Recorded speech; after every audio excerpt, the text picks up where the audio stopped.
Hi, I'm Christina, the owner of Tina B Fashions and A&B Crafty Craft, also aka Tina. If you love things creative, then you are in the right place. Today I'm doing a introduction of myself. I never formally introduced myself to you guys. Yeah, let's talk about how my journey got started with Tina B Fashions. We'll start there. Okay, so I have been sewing for well over 25 years. Insane, and I have proof. It all started from 3 people originally. Okay, my grandmother, my aunt, and my mom. So with my grandmother and my aunt, they lived together and they used to babysit me when I was younger, and every time I would go over there I would see them either crocheting, hand sewing, or doing hand embroidery. Those were the things. My grandmother mostly did the hand embroidery and crocheting, and then my aunt did crocheting and hand sewing and crafting. She even went as far as setting up a small booth in, you know, like one of those indoor market things where, you know, you can display your stuff. But they took the time out while I was there. I mean, there wasn't really toys in the house or anything exciting for a kid of my age, but I was intrigued. I used to sit there and watch them. I would even doze off watching them create. And I asked my aunt, you know, would you show me how to crochet? And she's like, yeah, you know, we'll start, whatever.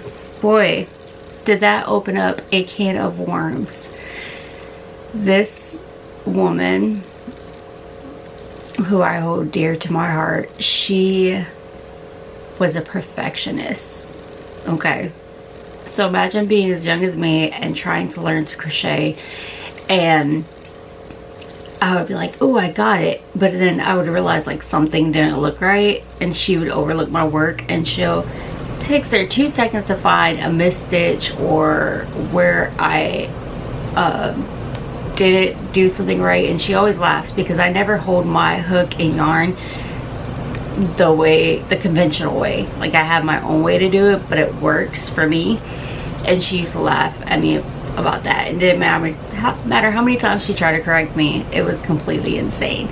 So I would hate to show her my work, because if I was like 20 rows ahead and I made a mistake 20 rows back, she'd do this beautiful number on me and pull loose and tell me to do it again. Rats. But that started this whole obsession with trying to perfect everything, and obviously everything is not perfect, so let's be real. Like, you know, there's no such thing as perfect. You can aim for perfection, or you can aim to improve your skills. So between that, watching my grandmother used to doze off. I mean, she was older. She used to doze off in the middle of her projects, wake back up and continue stitching, minding her business. It was so peaceful in that house for the most part. Then I remember falling asleep all the time.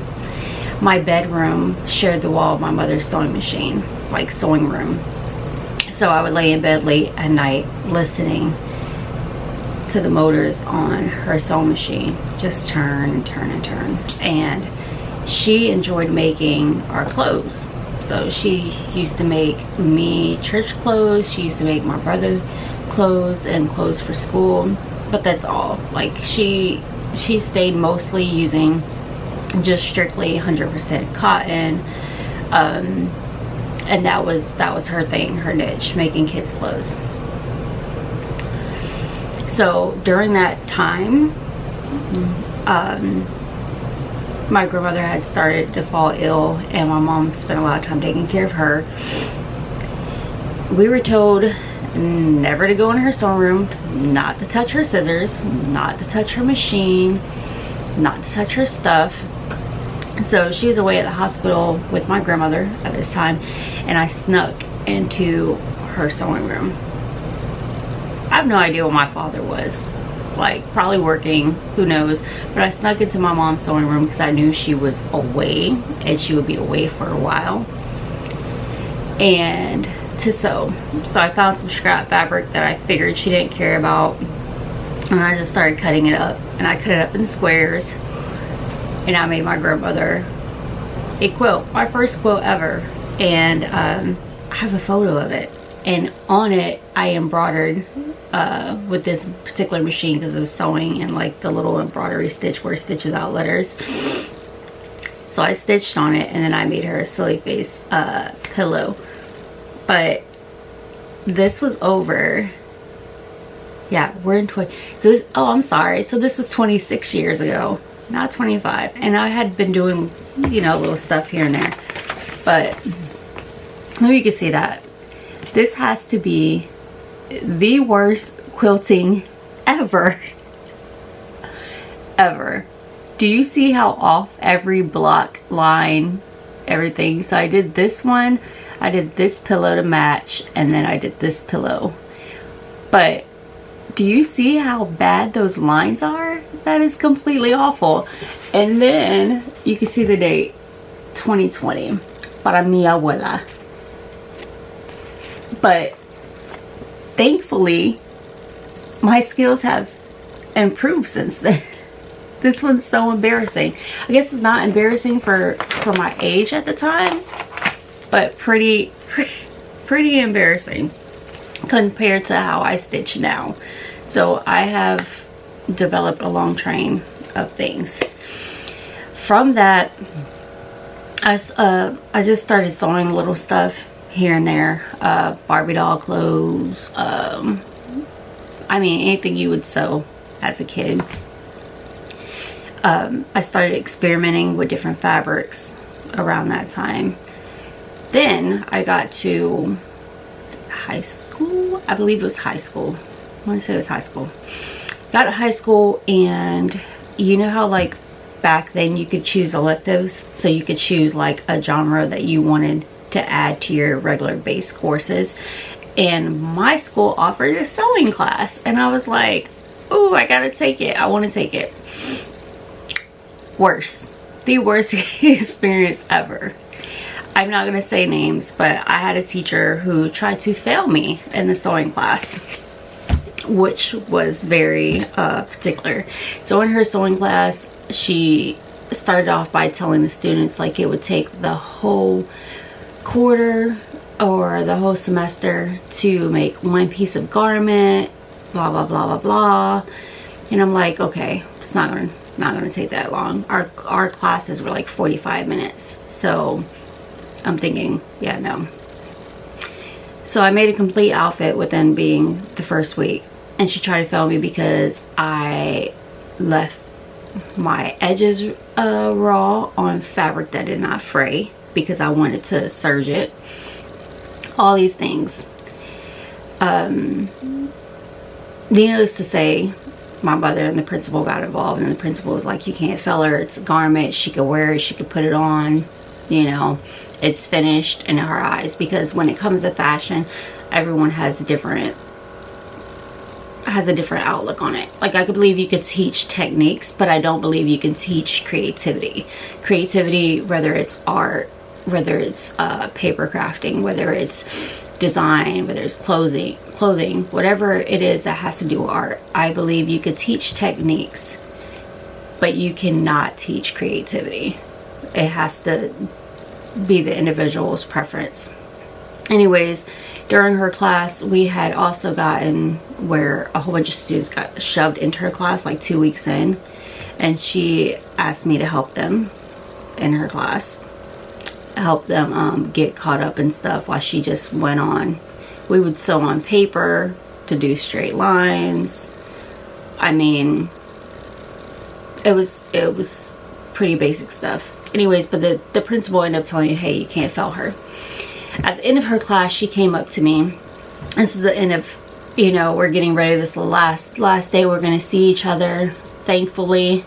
She comes to me and she goes, if you already knew how to sew, why did you take my class? And I looked back at her and I was like, because I was hoping to learn something.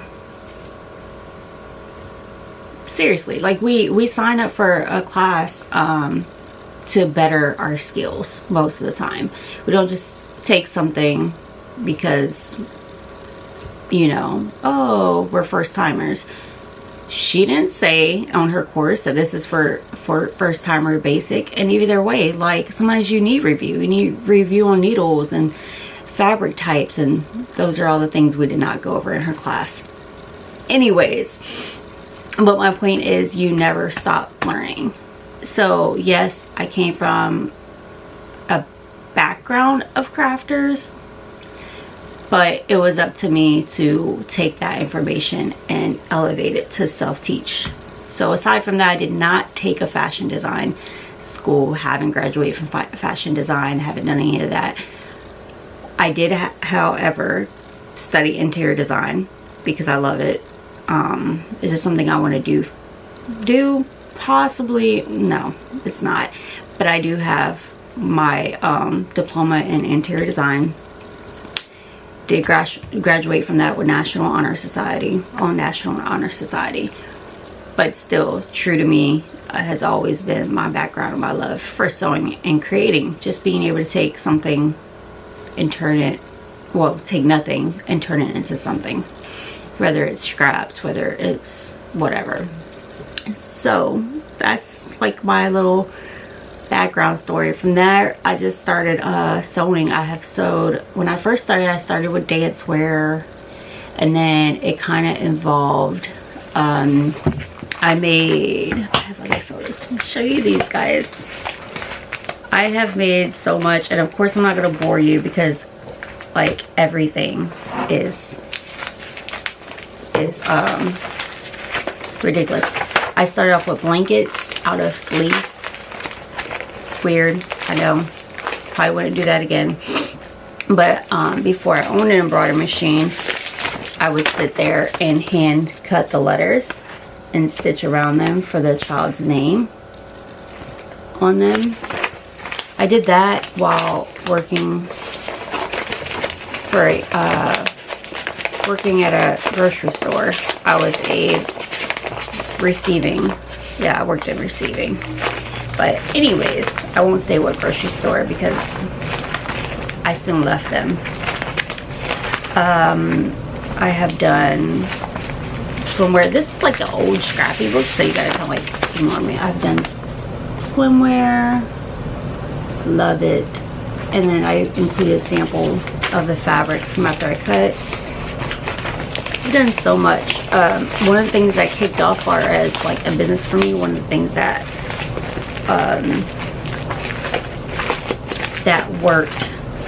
we'll say that, is I started making, it was cold that season, it was really cold.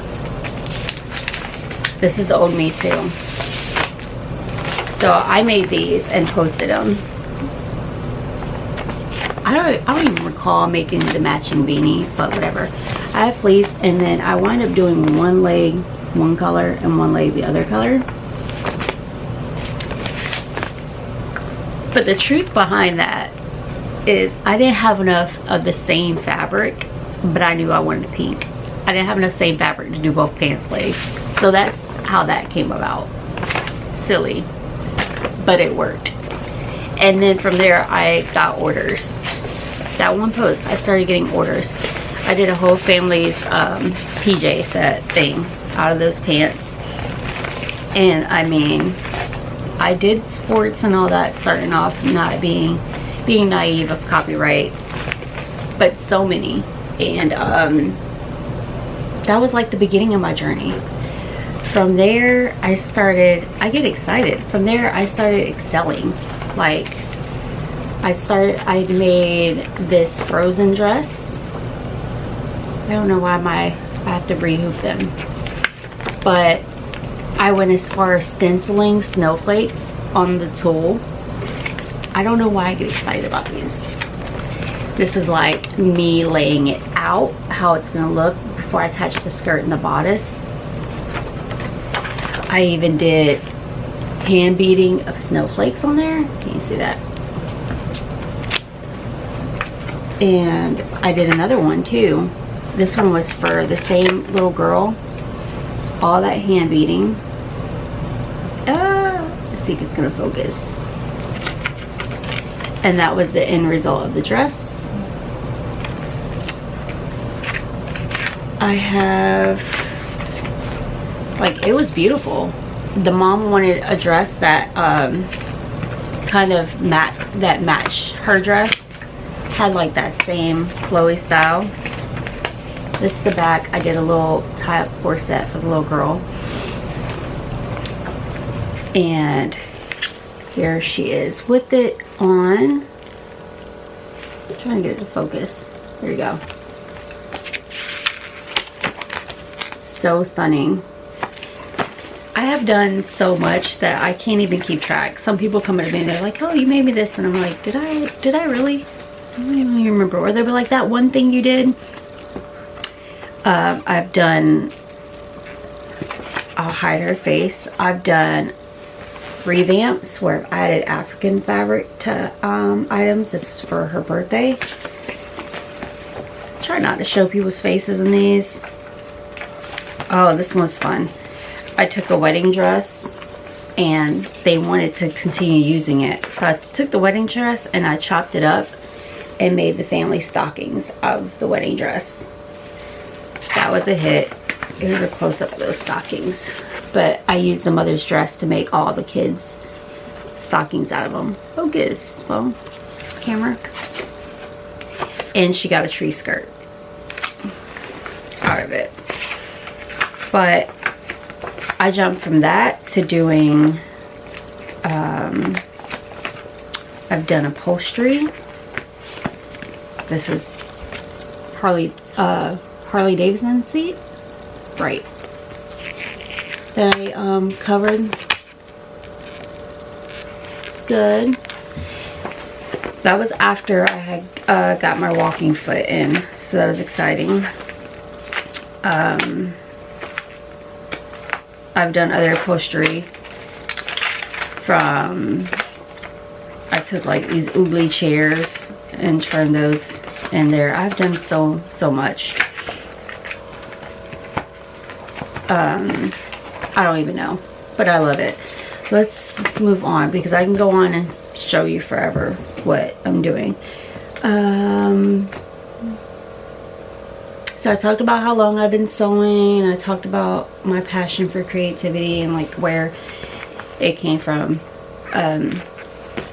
Also, I was not, what got me to experience other things other than just sticking with the niche of kids clothing is because at the time during this whole thing and after school and after design school, interior design school, I experienced a lot of child loss. So I was infertile and did not have any interest in making kids clothes. Any. Like the thought of making children clothes, blankets, all that were not for me. It wasn't really till I was I had my firstborn that I was like, ooh. Or like right before, somewhere right before her, I made peace with the absence of children and started creating kids clothes, and then I actually had my oldest. So, and then that whole thing went out the window. Now I just love it. I love creating. But I wouldn't just wake up and be like, hey, I want to make kids clothes. No, I wanted to do everything. I wanted to create everything. So what do? I do alterations, your everyday alterations. Obviously this is a jacket I thrifted. I have not altered yet. So like here, I would narrow down. I need to narrow down the shoulder, right? Looking at it. The cuff link is fine for me. And then the back, where my back indents, I need to tailor that. Anyway, so don't judge me off of this. All right. But I love this thrifted. All right. So bridal and formal wear. So from custom garments from scratch to actually doing alterations on bridal or adding to bridal gowns, I do that. Embroidery. I have my embroidery machine this way, so I do embroidery. That has been added on to like my list for 6 years. Yeah, 6 years I have been doing embroidery. I started doing digitizing as well because I have the machine. I love being able to customize things, so that's kind of my niche, is customization. I do not mass produce anything. I will if someone reaches out and needs something. Like I have done business shirts, company shirts, stuff like that, by mass produce. But mass produce to be like in stores and stuff, not me. I get bored easy, very easy. Quilting, yes, I quilt. I find it relaxing, so I've done t-shirt quilts, memory quilts.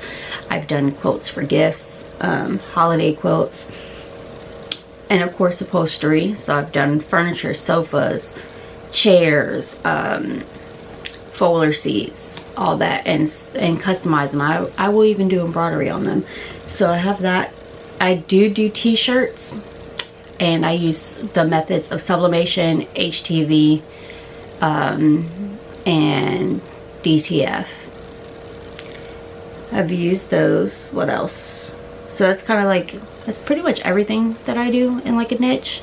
And then I have my separate other company, which is A&B Crafty Crafts, and on that I do sometimes live streams. You'll see live streams on my videos for that. I may add live streams for sewing.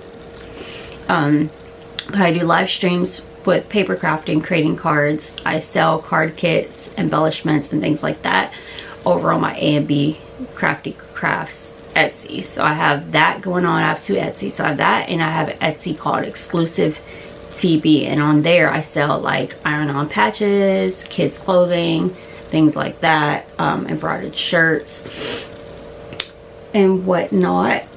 I have a lot going on. So between that, you'll see videos later on of, I'm working on an organization video of me going through a lot of my back stock and organizing after a move. I will post that on my YouTube, and then also I have an abundance of stuff because I do so much. So instead of like having just one niche where someone just sews with cotton or just quilts, I have cotton fabric, I have dress fabric, I have vinyl fabric. Not like an abundance, but like from projects or things that I store in my Etsy. Anyways, enough about that. Let's talk about my sewing intimidations. If you have a current sewing intimidation, something that intimidates you with sewing, leave it in the comments below so I can see. Let's see if I can help you out with it. So when I first started sewing, I would not choose a pattern unless it had elastic. I didn't want to do buttonholes. I definitely didn't want to do zippers. I used to hate doing zippers when I first started. Like, I was like, there's no way. Now, zippers, easy peasy. Buttons and buttonholes, completely. I don't even understand what I was stressing about. But being young and starting off, it was stressful. Okay, so then real quick, let's see. Patterns. I hate cutting. Sorry, my camera cut off. But I hate cutting out patterns. I used to give that to my mom, be like, hey, would you cut this pattern out for me? And then I'll cut the fabric and then I'll sew it. Then I kind of hated cutting the fabric out. Now, it doesn't bother me. I hardly use the traditional patterns, especially now that they've went out of business. But, like, I don't know. And I always wind up using, if I do use them, I always wind up altering them in some kind of way. But I can use them with no problem. Reading patterns now, or of course, is crazy. And the other thing that I used to hate is changing the threads. I used to just sew with the same color because I did not want to change threads at all. And then the bobbin would run out, and then I would kind of have like no choice unless I just reached over and grabbed another bobbin. But color changing your threads, unless you're just planning on sewing all in one color, like all white, everything, all black and everything, all neutral, changing threads gets easier. Like, I can thread a machine in 2 seconds, no problem. But those were some of my intimidations. Okay, this month's videos that I want to give you guys more behind the scenes projects. If you've already seen some of my other videos, you know I'm working on a red dress. Kind of slowed down on it just because I'm kind of like in a dilemma of how I want to do the skirt part of the dress. I don't know if I want to do a high-low or if I want to do to the ground with a train. I'm debating on that. All right, so we have that. I'm gonna plan on doing some transformations with back to school. I have one that's scheduled that will be really fun for all you moms like me. If you have kids that are going back to school, these are some great money savers, but also to give your kids some new clothes look over from new. So that would be like an upcycling hack. Let's see, we'll do some clothing makeovers, we'll do some small business life, and maybe some tips and tutorials. That's what I have going on.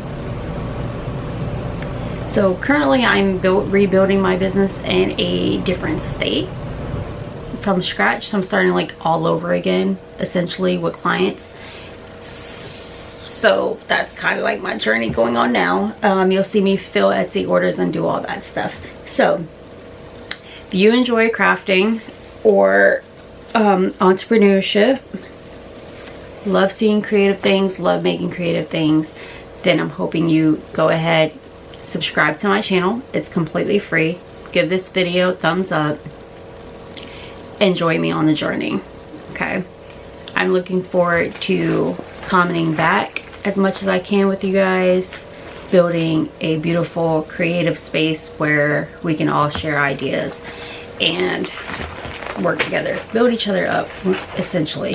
So if you have any questions for me, feel free to leave it in the comments, and if I get enough of those questions, we can do like a Q&A, you know. All right, but thanks again for watching. Please stay tuned, and like I always say on every thank you card, happy crafting.